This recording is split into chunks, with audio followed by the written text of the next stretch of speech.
मंत्री जोगाराम पटेल और गृह राज्य मंत्री जवाहर सिंह बेढम की प्रेस कॉन्फ्रेंस में आपको लिए चलते हैं। सचिवालय में दोनों मंत्रियों की प्रेस कॉन्फ्रेंस यूसीसी को लेकर जारी है। राजस्थान सरकार ने अपने कदम बढ़ाए हैं।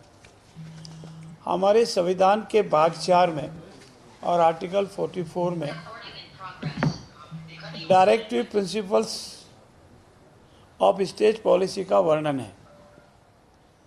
जिस तरह से मूलभूत अधिकारों का वर्णन है, उसी तरह से ये नीति निर्देशक तत्व का भी वर्णन है। और उसमें सरकारों के लिए ये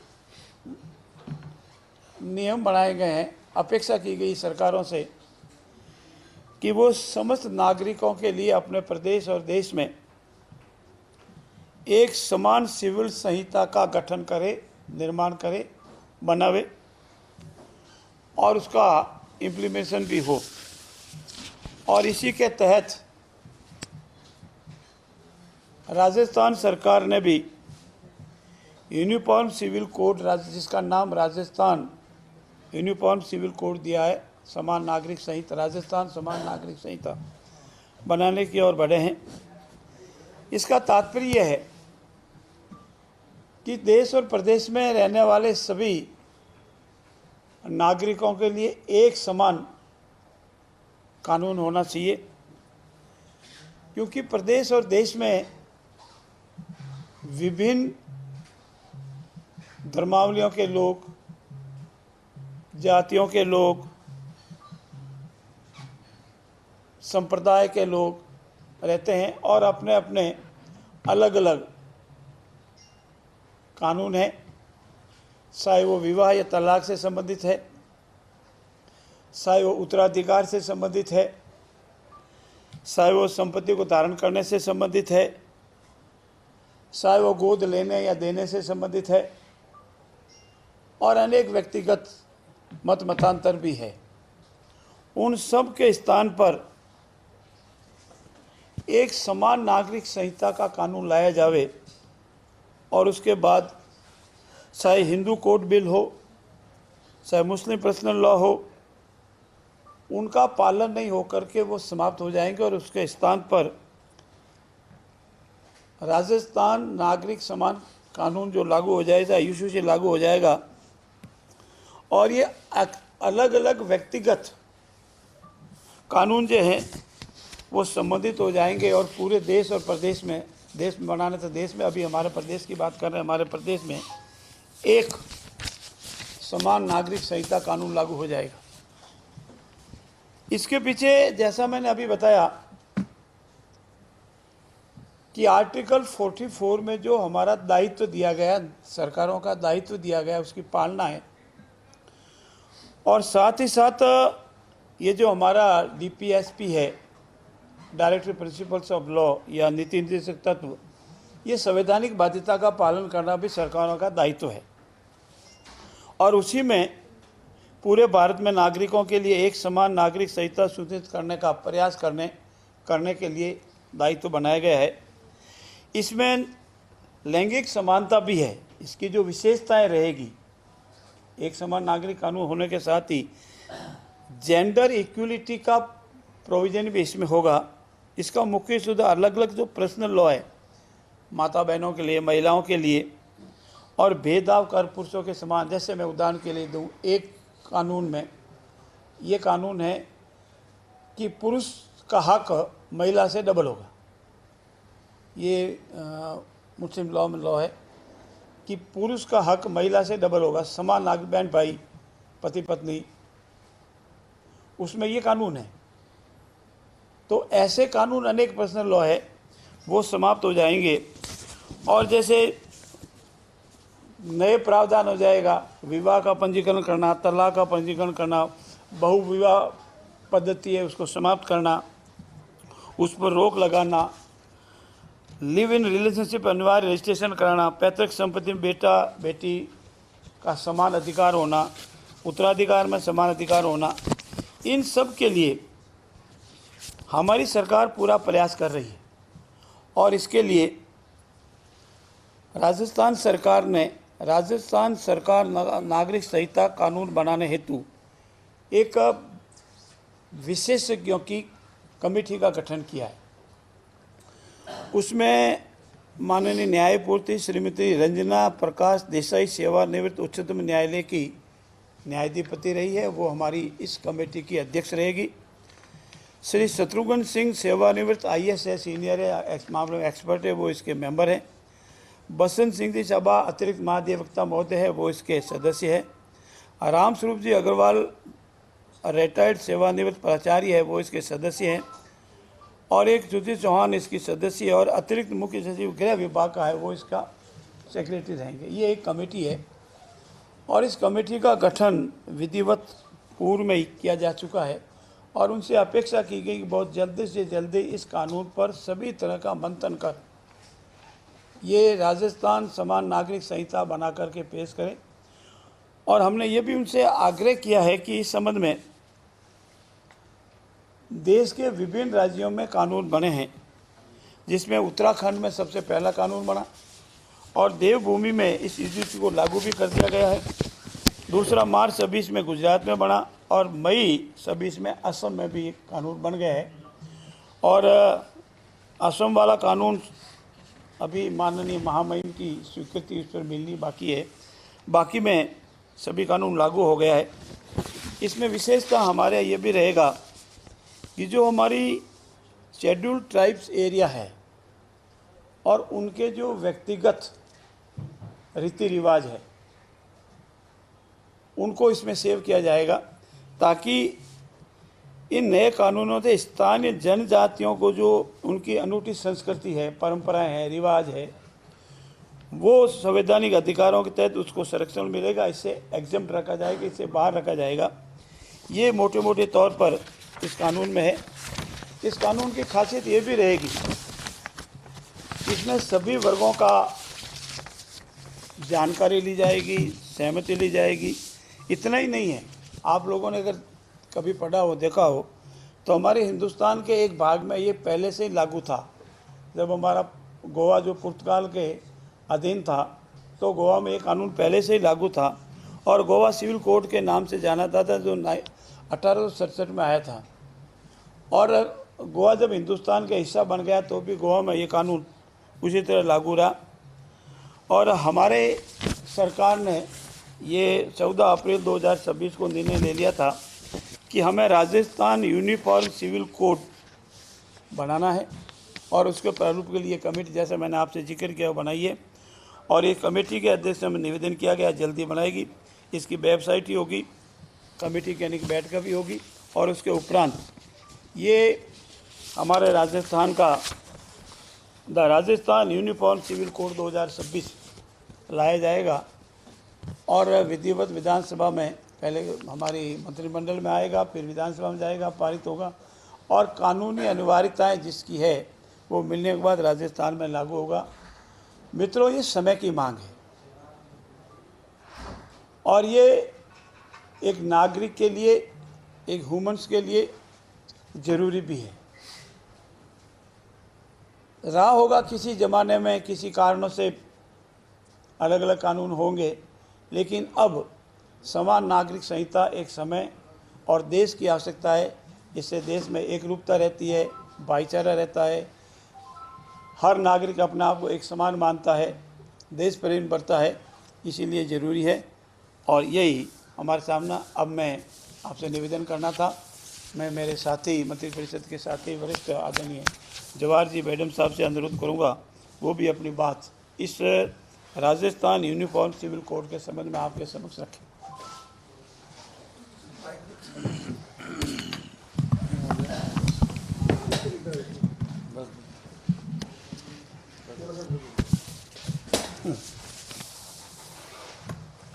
हमारे वरिष्ठ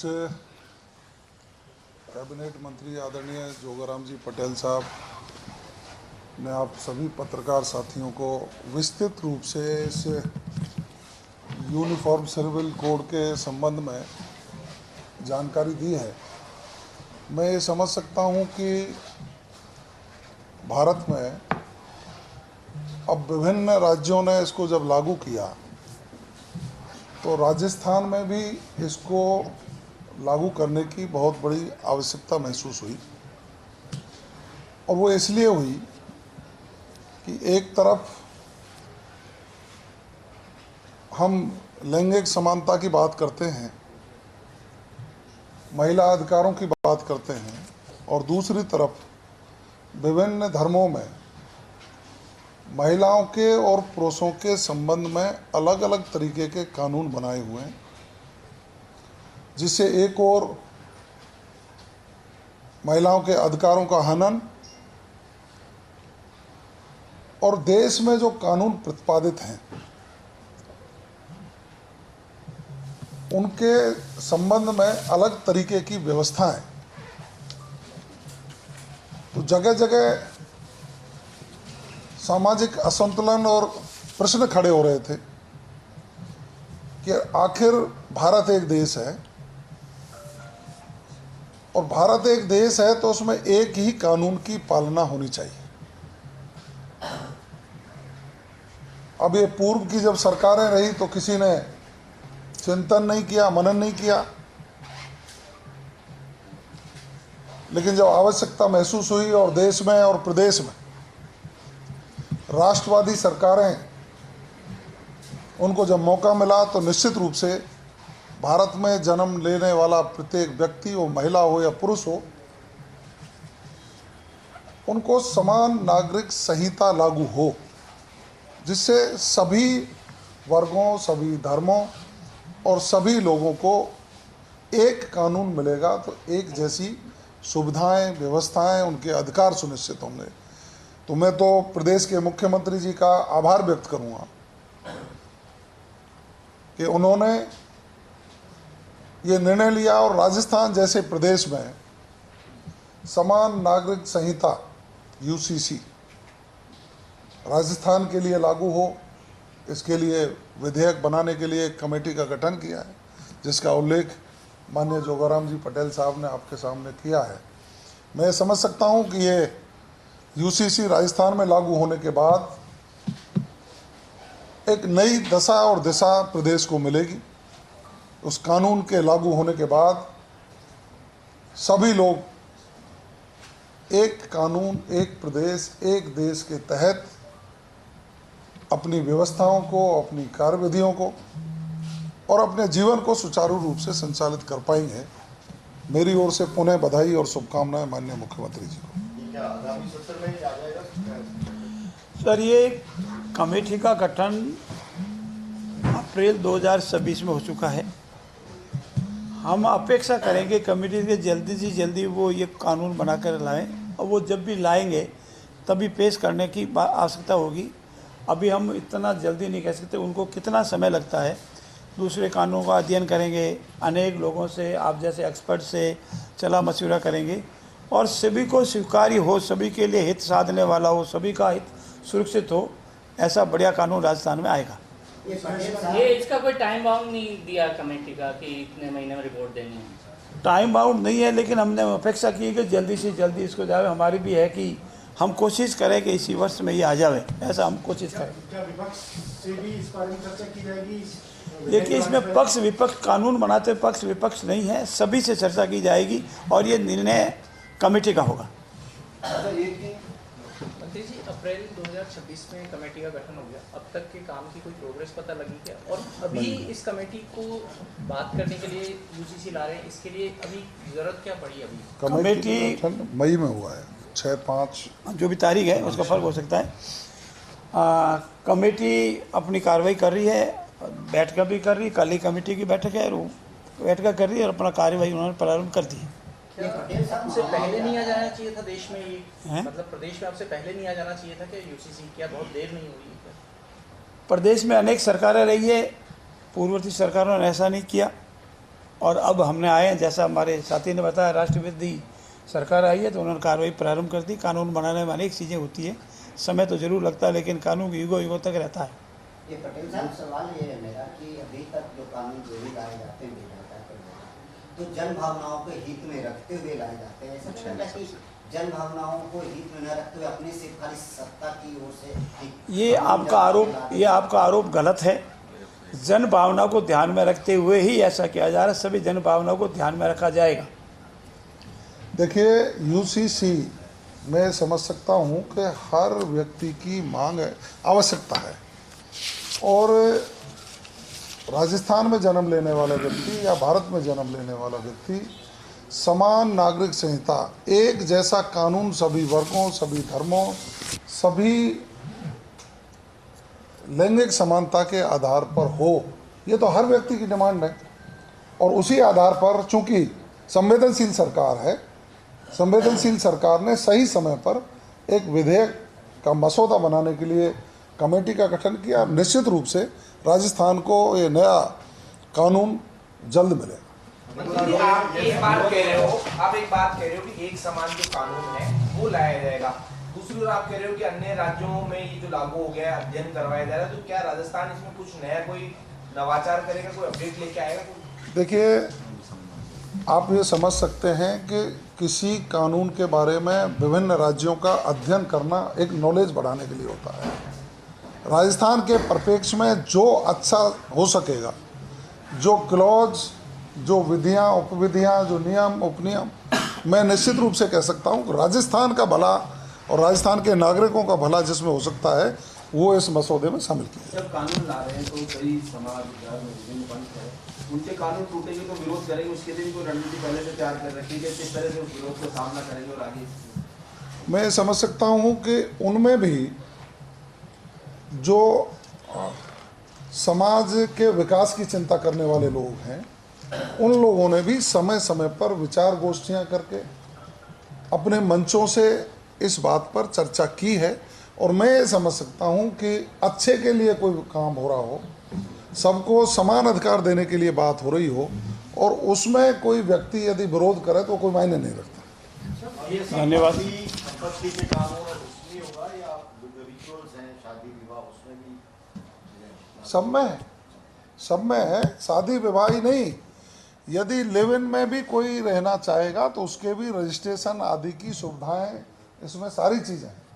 और मैं समझ सकता हूं कि ये जो हमारी योग्य व्यक्तियों की एक कमेटी बनी है, वो जब इस मसौदे को तैयार करेगी तो जिन जिन ध्रुवों पर उनको चर्चा करनी हो करके एक शानदार कानून लाने का पूरा प्रयास है। आपने कहा कि सब एक देश, एक राजस्थान, एक प्रदेश और एक कानून रहेगा, जनजाति क्षेत्र को उसमें अलग क्यों रखा गया, जबकि वहाँ भी तो एक देश, एक प्रदेश का वो प्रदेश अलग नहीं रखा गया है, अलग नहीं रखा गया, उनकी अपनी रीति रिवाज उसको सेव किया गया, अलग नहीं रखा गया। आपका सबका बहुत बहुत धन्यवाद। अशोक गहलोत जी याद कर रहे हैं पंचायत अशोक गहलोत जी किसको? मेरे को याद कर रहे हैं, मैडम जी को, क्या आपको? पूरी सरकार को करते ही रहते हैं उनका काम। देखिए, माननीय अशोक गहलोत जी का एक बयान कि सरकार चौपालों पर क्यों जा रही है, जब मैंने वो सुना तो मुझे हंसी आई कि एक राजस्थान का एक वरिष्ठ राजनीतिज्ञ जनता के संपर्क में सरकार जाती हो, जनता के प्रति जवाबदेह होकर के गांव में बैठ कर के उसके समाधान की बात करती हो, उस सरकार पर प्रश्न लगाएं वो लोग जो जनता के द्वारा चुने हुए होने के बावजूद भी कई कई महीनों तक होटलों में कैद रहे, जनता की बात सुनी नहीं, अपने जनप्रतिनिधि का धर्म उन्होंने निभाया नहीं। और माननीय मुख्यमंत्री जी के नेतृत्व में हमारे विधायक, हमारे मंत्री और स्वयं मुख्यमंत्री जी जनता के बीच में जाकर उनकी बात सुनकर त्वरित समाधान के निर्देश दे रहे हैं। तो इससे बड़ी अशोक गहलोत जी की हास्यास्पद बात क्या होगी? भाई, आपको तो होटलों में बंद होना था, आप होलिए, हम जनता के बीच में जाकर समाधान कर रहे हैं, क्योंकि जनता के प्रति हमारी सरकार जवाबदेह है। इसलिए माननीय अशोक गहलोत जी, आपने जो राजस्थान की जनता के साथ कुठाराघात किया उसका प्रायश्चित करिए और अपनी अंदर खाने की जो अपनी लड़ाई है ना, उसका समाधान करिए आप। हम तो जनता के हित में काम कर रहे हैं। Thank you. उसको लेकर असदुद्दीन ओवैसी ने केंद्रीय अमित शाह जी को पत्र लिखा है कि साहब मस्जिद तोड़ी जा रही है बड़ी संख्या में।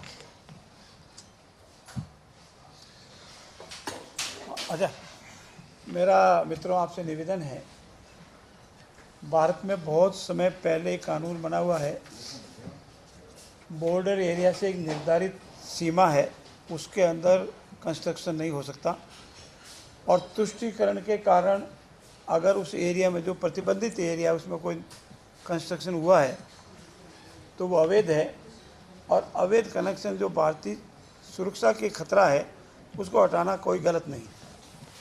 धन्यवाद आपका बहुत। आप सबको बहुत बहुत।